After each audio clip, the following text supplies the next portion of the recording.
Boa noite. Eu gostaria de agradecer muito o convite que me foi dirigido para realizar esse trabalho, essa pequena explanação acerca do meu trabalho.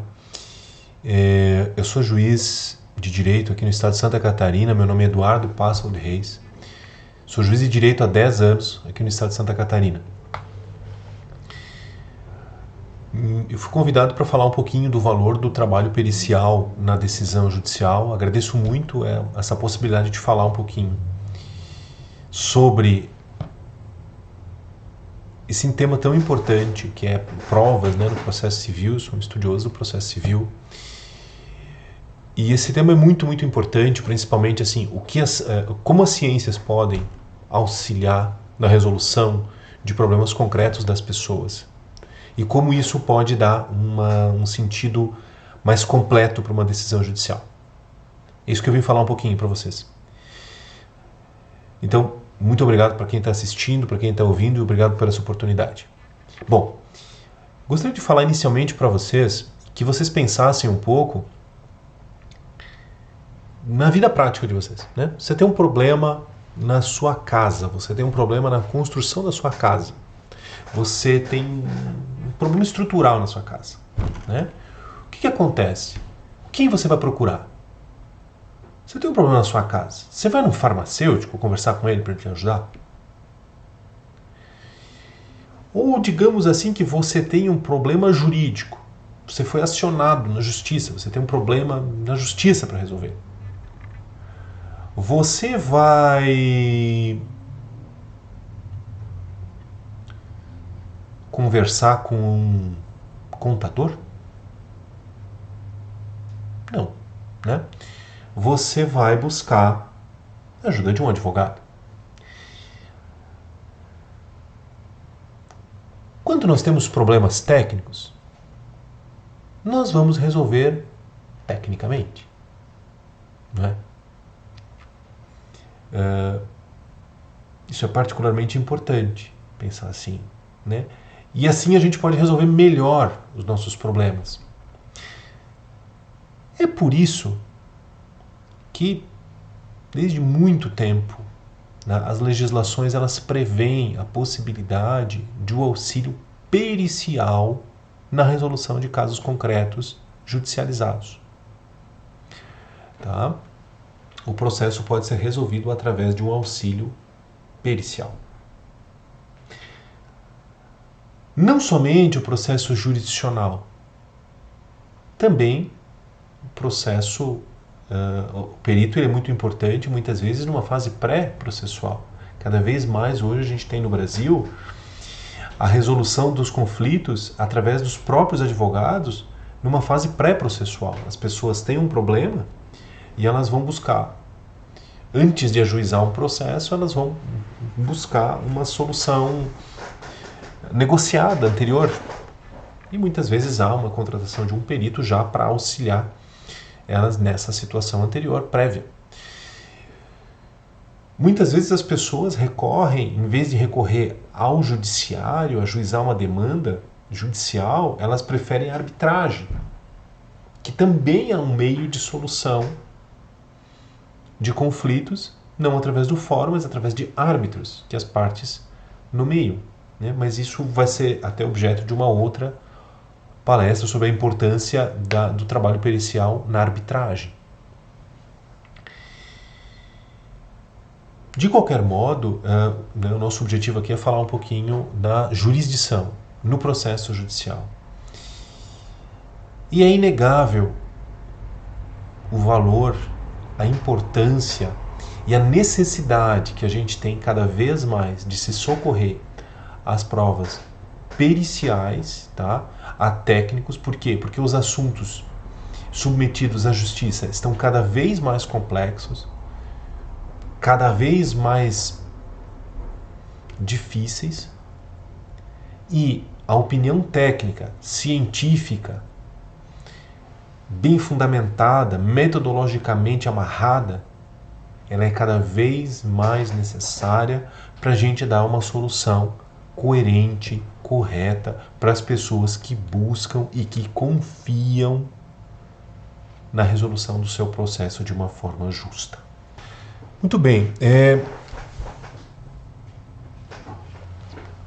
essencial entender um pouquinho como é que funciona o processo judicial. Não são todos os que estão nos ouvindo que têm a formação jurídica ou que estão afetos ao trabalho judiciário. Como é que acontece um processo judicial? O processo judicial, em regra, são duas pessoas físicas ou jurídicas que têm determinadas posições divergentes acerca de fatos, acerca do seu direito, de direitos que entendem devidos, e elas buscam uma resposta do judiciário para dizer a quem assiste corretamente o direito segundo o ordenamento jurídico. E para isso nós temos um rito procedimental, até vários ritos procedimentais, de acordo com o tipo de pedido, né? São as várias formas ou modalidades de ações e de pedidos. Não vou entrar em minúcias nesse sentido, tá? Mas o que acontece? O processo, então, ele é um rito procedimental. Existem procedimentos a serem tomados, tá? Um desses procedimentos para ser tomado é o procedimento instrutório ou probatório. E nós temos várias modalidades de prova. Temos as provas documentais, temos as provas testemunhais, temos as provas orais em geral, depoimentos. Temos até as possibilidades de inspeção judicial, o juiz pode ir ao local para fazer uma vistoria. E nós temos uma prova essencial, muito importante e que está crescendo enormemente em importância. É a prova pericial. Por que eu digo que está crescendo enormemente em importância?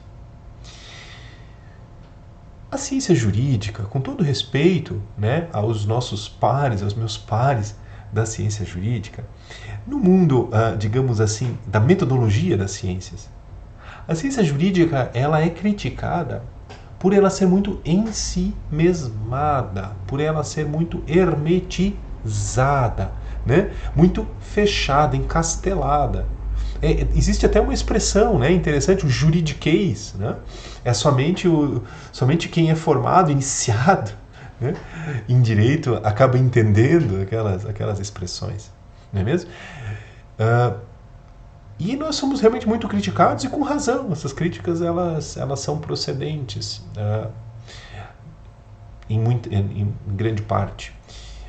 Porque a ciência jurídica ela tem uma lógica muito própria, uma lógica tão própria que às vezes é ilógica.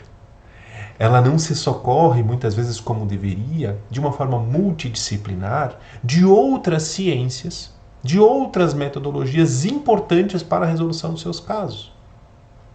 Isso é uma verdade.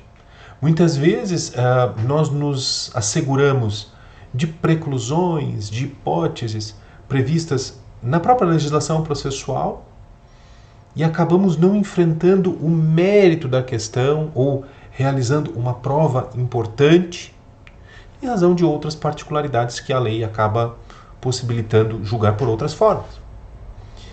Só que muitas vezes nisso há uma denegação de uma amplitude maior do conhecimento daquele fato.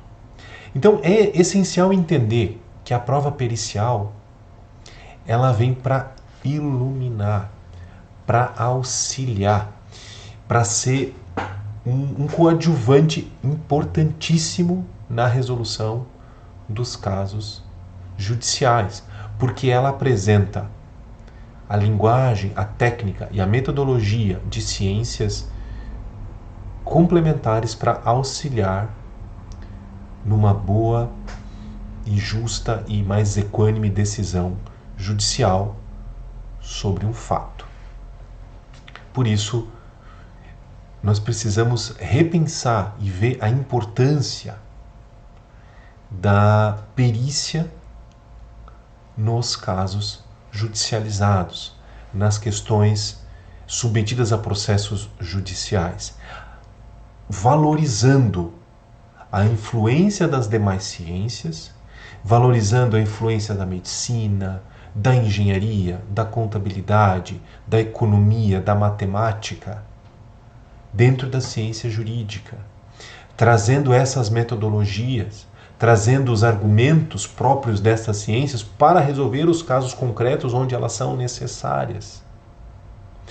Não julgando apenas por presunções, não julgando apenas por questões jurídicas, mas indo a fundo nas questões próprias daquelas ciências e naquilo que elas podem contribuir dentro das questões que estão submetidas a nós num processo judicial. Bem, e como é que isso ocorre? Né? Como é que isso ocorre? Falamos já da importância de uma forma genérica e também até um tanto quanto filosófica dessa interlocução, desse diálogo entre as ciências. Né? Falamos da importância do jurídico se abrir pro multidisciplinar. Mas como é que isso ocorre na prática? Mas como é que essa situação se visualiza ali, no processo? Como é que eu, perito, vou lidar com o juiz, com o advogado, com o promotor? Como é que eu, juiz, vou me relacionar com o perito? Eu tomei a liberdade de estudar um pouquinho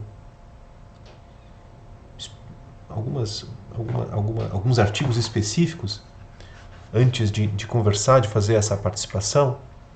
Eu achei uma coisa muito interessante, um artigo desse livro, até recomendo.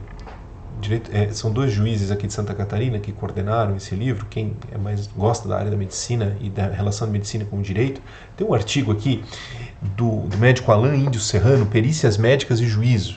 Né? Claro que é da área da saúde, né? Acredito que a maioria dos que estão nos assistindo são da área das exatas, contábeis, economia, matemática. Mas de qualquer jeito, é sobre perícia, então eu resolvi ler um pouquinho, porque eu achei muito interessante. Diz o articulista: o perito é um intérprete entusiasta da interdisciplinariedade. Tenta traduzir o fórum ao mundo dos ambulatórios, ao universo dos hospitais. Ou, no nosso caso aqui, tenta traduzir a linguagem jurídica, o fórum, o juridiquês, para o mundo objetivo dos cálculos, dos contadores, dos matemáticos, dos economistas. Ajuda os juristas a entender a linguagem e o pensar dos profissionais de saúde. No nosso caso, ajuda os juristas a entender a visão da matemática, da contabilidade, da economia. O mais difícil para o perito é encontrar uma boa linguagem, porque fala a ambos ao mesmo tempo. Então o perito, eu fico imaginando, né, na mitologia, o Hermes, né? Ele é um comunicador, né? E é isso que é o perito. O perito, ele tem que ser um herói de dois mundos. Ele precisa ser muito bom, né? Ele é considerado tem uma expertise, ele é um esperto, ele é nomeado por sua capacidade, por ser reconhecido e ter capacitação técnica na sua área de atuação. Então ele tem que ser bom, muito bom na sua ciência, nas suas metodologias, porque ele vai ter que resolver um problema e explanar por quê, de uma forma fundamentada, como ele vai resolver esse problema. Ok? E ao mesmo tempo ele tem que ser muito bom na sua área, mas ele tem que ter uma boa interlocução, também conhecer bem a área jurídica, ou ter uma boa noção, precisa ter uma formação jurídica específica, mas me parece que um curso, uma pós-graduação, uma especialização e também um pouco de network nessa área jurídica seriam muito bons, seriam, aliás, na verdade, essenciais, né? Para que ele também consiga se inserir bem nessa área jurídica e entender um pouco da linguagem dessa área. Né? Nós temos linguagens diferentes, ciências diferentes com linguagens diferentes. Muitas vezes o contador, o contabilista, o economista, com o jurista, tem dificuldades, né? Porque o pensamento de um é muito mais objetivo que o do outro. O pensamento do jurista, ele é per saltum, né? Ele salta e pensa e reflete. Enquanto o contador, o economista, ele é muito mais objetivo, tem muito mais foco no seu pensamento. Então, por isso que o perito, ele é esse herói de dois mundos, como eu falei antes. Ele tenta encontrar, fazer um encontro da sua ciência, apresentando resultados da sua ciência para a ciência jurídica, para resolver um problema posto, real, verdadeiro, não é uma hipótese, e para, assim, cumprir o seu munus, né? Ganhar também os seus valores, né? Os valores que ele tem direito à sua remuneração, né? Ter o seu ganha-pão, valorizar o seu trabalho, e também resolver um problema jurídico, um problema da vida de pessoas reais que lhe submetem àquele caso, né? Isso é muito, então, importante, a gente pensar no perito como esse comunicador, né? Que comunica a sua ciência para um processo oficial de resolução de problemas. Conhece como se dá aquele processo oficial de resolução de problemas, que é o processo judicial, e apresenta os dados da sua ciência com metodologias próprias, de uma forma escorreita, de uma forma liana, de uma forma ética, para ajudar as pessoas que têm aquele problema ali no processo, e ele pode realmente ajudá-las através do seu trabalho, da sua ciência. Muito bem, voltando então especificamente à prática judiciária e à necessidade das perícias e como se implementa esse contato, certo? Bem, em primeiro lugar, aquele que deseja ser um perito judicial, que gostaria de ter isso também no seu rol de atividades, nas suas possibilidades de contribuir com o seu conhecimento e também de agregar valor ao seu trabalho, precisa entender o seguinte: o perito judicial, ele é um profissional que vai ser cada vez mais necessitado, vai ser cada vez mais procurado pela área jurídica, pela área processual, pela área judiciária. O perito contábil, ele tem uma grande área de trabalho na área judiciária, economista, o matemático, o contabilista. Por quê? Porque nós temos uma profusão de processos. O número de processos se avoluma a cada dia. Existem muitos processos sendo ajuizados. Claro, muitos também são encerrados. Mas como acontece um processo? O perito, muitas vezes, ele é chamado para fazer um cálculo no correr do processo, no correr da instrução do processo. Mas muitas vezes ele é chamado depois para liquidar uma conta. Liquidar a uma condenação judicial com valores, com encargos, com juros, correções de uma série de fatores, capitalização de juros, enfim. E não há profissionais do judiciário que façam esse tipo de cálculo. O judiciário não tem profissionais que fazem isso. Quem o fará? Peritos particulares, indicados, nomeados pelo juiz para realizar aquele encargo. E eles vão receber uma remuneração das partes, das pessoas que são interessadas naquele cálculo, para realizar aquele trabalho, aquela liquidação. Isso é muito comum, né? Existem muitos processos em que é necessário essa liquidação, nós aferimos um valor líquido, um valor certo, para que nós prosseguimos em atos executivos, né, de pagamento, de realização daquela condenação.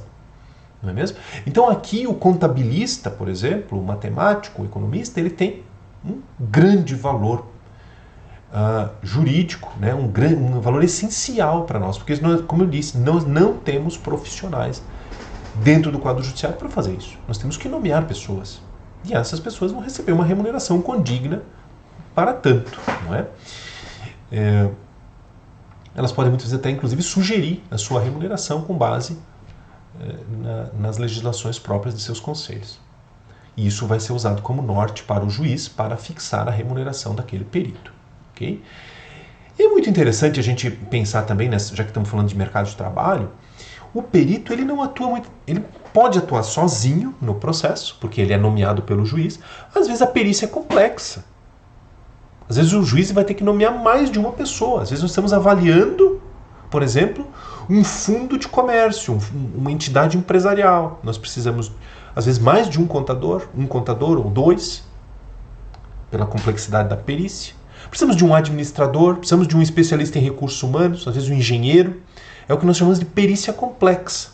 E existe isso. Eu, aqui na minha jurisdição, tenho vários casos assim que vou ter que realizar perícias complexas. Né? Não basta apenas um profissional, né?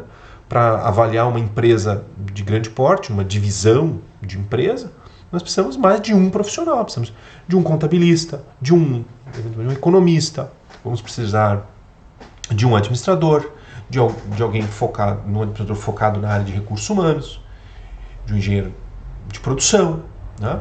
Dependendo aí temos um caso aqui de uma madeireira, vamos precisar de um engenheiro de produção ou um engenheiro mecânico, né, para avaliar maquinário, Enfim, é o que nós chamamos de perícia complexa. Nós precisamos de vários peritos atuando para resolver aquele problema. Todos eles vão ser remunerados de acordo com valores condignos, que eles podem auxiliar, inclusive, sugerir ao juiz em razão das suas horas de trabalho, horas necessárias para realizar aquele mistério, aquela função, certo?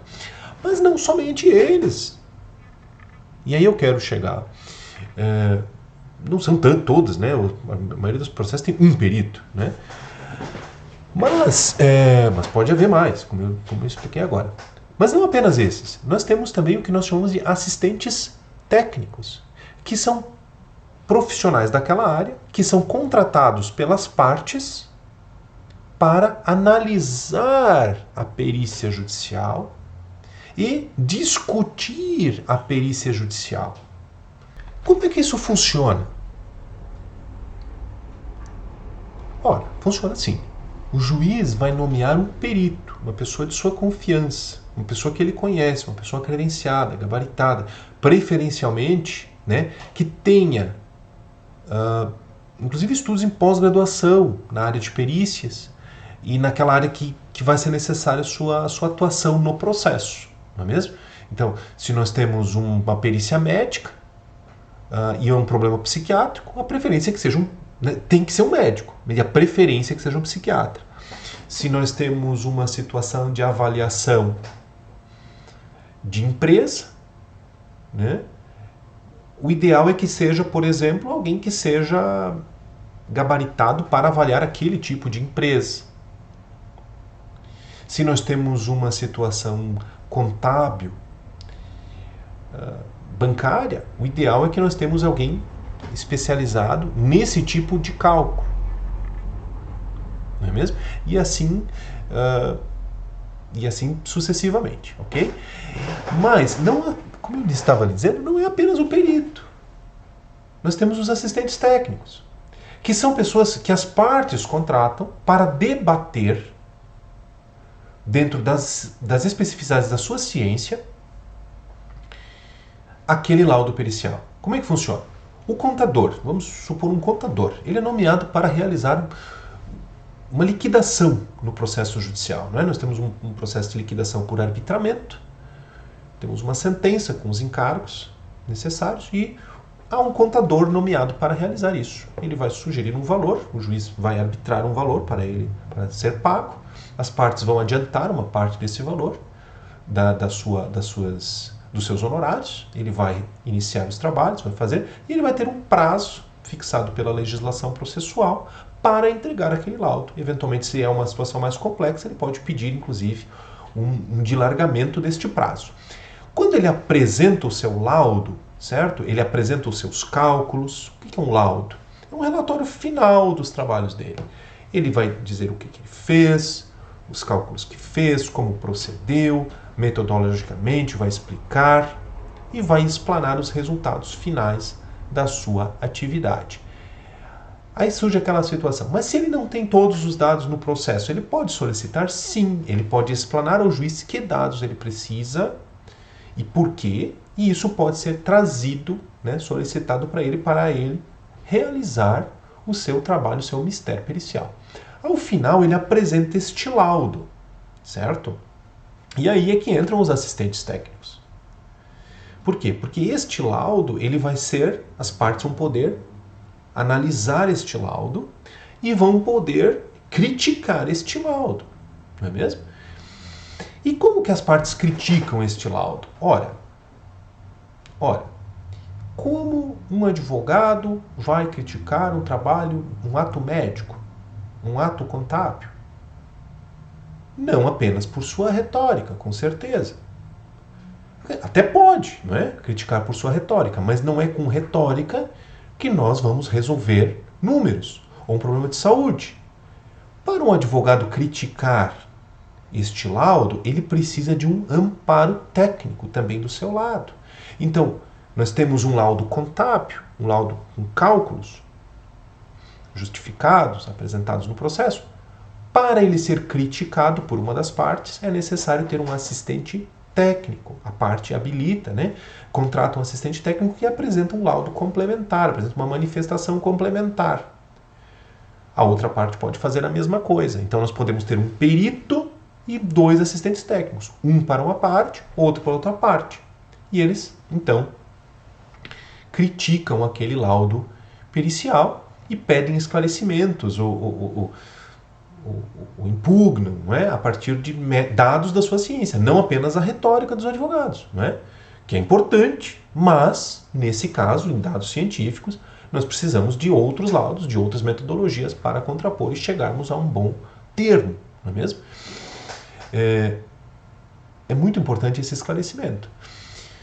O perito, ele vai, muitas vezes em cálculos, ele vai apenas realizar um cálculo, né? Ou alguns cálculos para chegar a um termo, nesse exemplo que eu dei. Mas a perícia, ela por vezes, né, e no mais das vezes, segundo o Código de Processo Civil, ela se realiza a partir de quesitos, que são perguntas, não é mesmo? A parte autora pode apresentar algumas perguntas ao senhor perito, alguns quesitos, a parte ré também, a outra parte. O juiz, o promotor também podem apresentar quesitos. E o perito, ele vai, a partir do seu trabalho pericial, seus exames sobre os documentos, sobre os autos do processo, todos os elementos que existem, ele vai respondendo a estas perguntas, não é mesmo?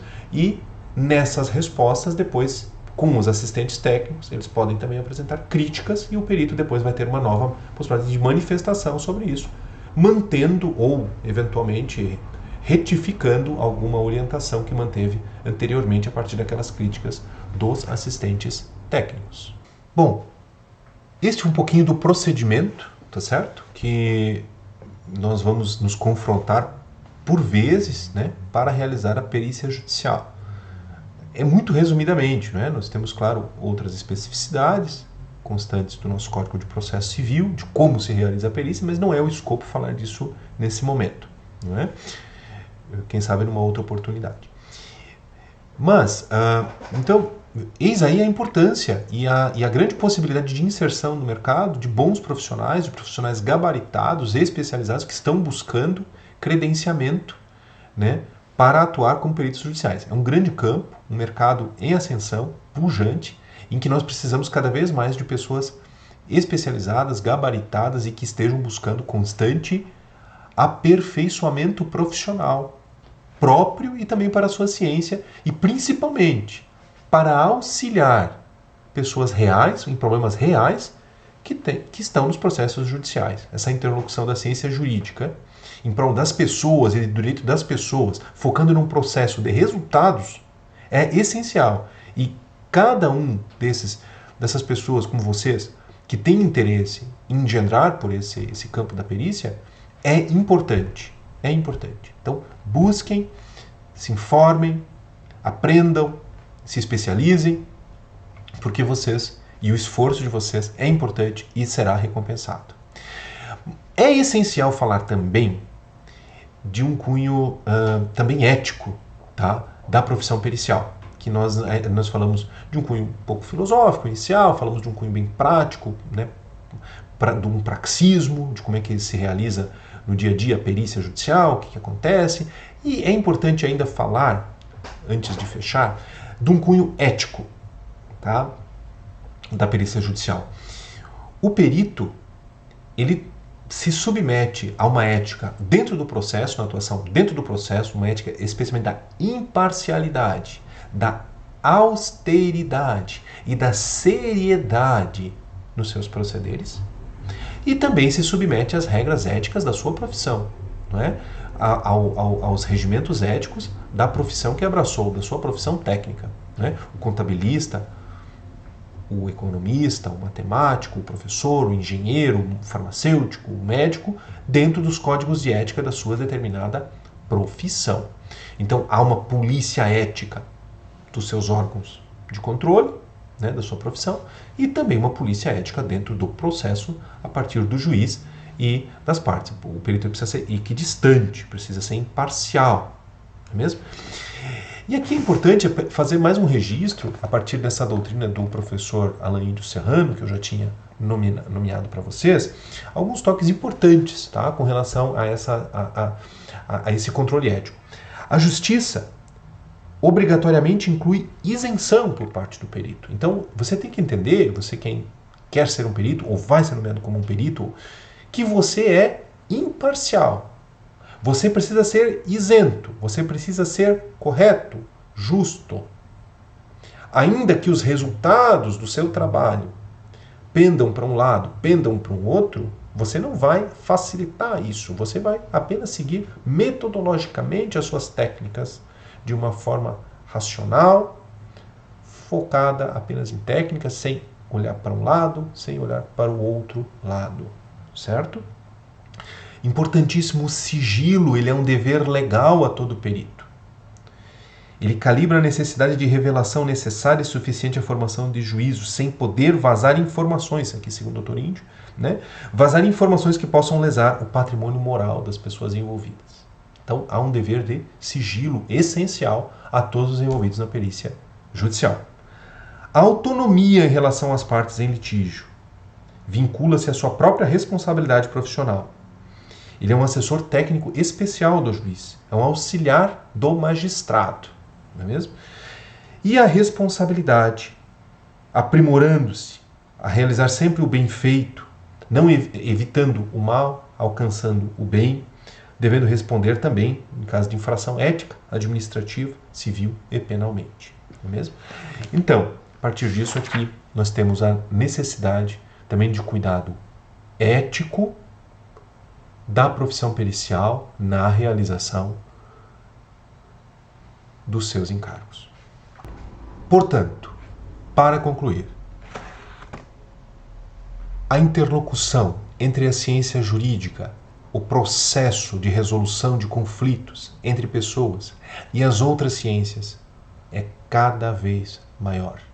Nós precisamos trabalhar de forma multidisciplinar. O direito, o processo, precisa ouvir as outras ciências e os casos concretos têm cada vez mais nos demandado isso.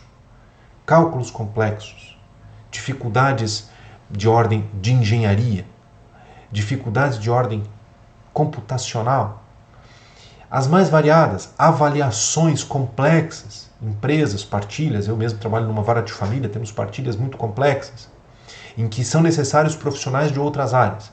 Faz ver que a perícia judicial é cada vez mais necessária para nós apresentarmos um processo com uma resposta digna, correta, fidedigna às partes que nos procuram, às partes que precisam dos serviços judiciários e da tutela jurisdicional.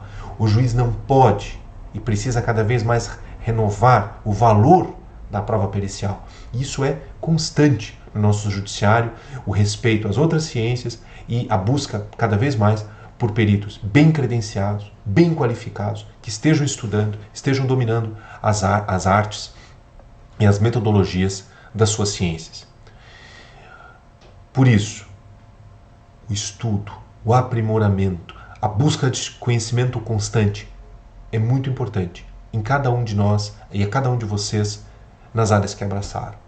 E certamente, buscando este conhecimento, buscando implementar mais e mais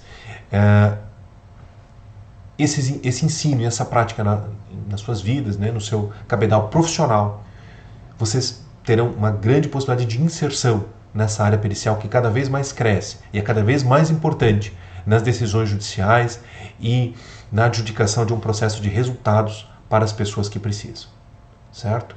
Então, retomando essa necessidade e essa importância, eu quero fomentar vocês que busquem mais, que procurem, que estudem, que procurem um aprimoramento profissional e que certamente a partir disso nós teremos novos peritos ainda melhores, tá? Para fazer um grande trabalho juntamente com o Poder Judiciário em prol das pessoas. Muito obrigado pela atenção dispensada. Fico à disposição para auxiliar e para dúvidas, eventualmente em e-mail, que vai ser disponibilizado pela direção da casa. Muito obrigado por toda a atenção e pela oportunidade e por estar me ouvindo também.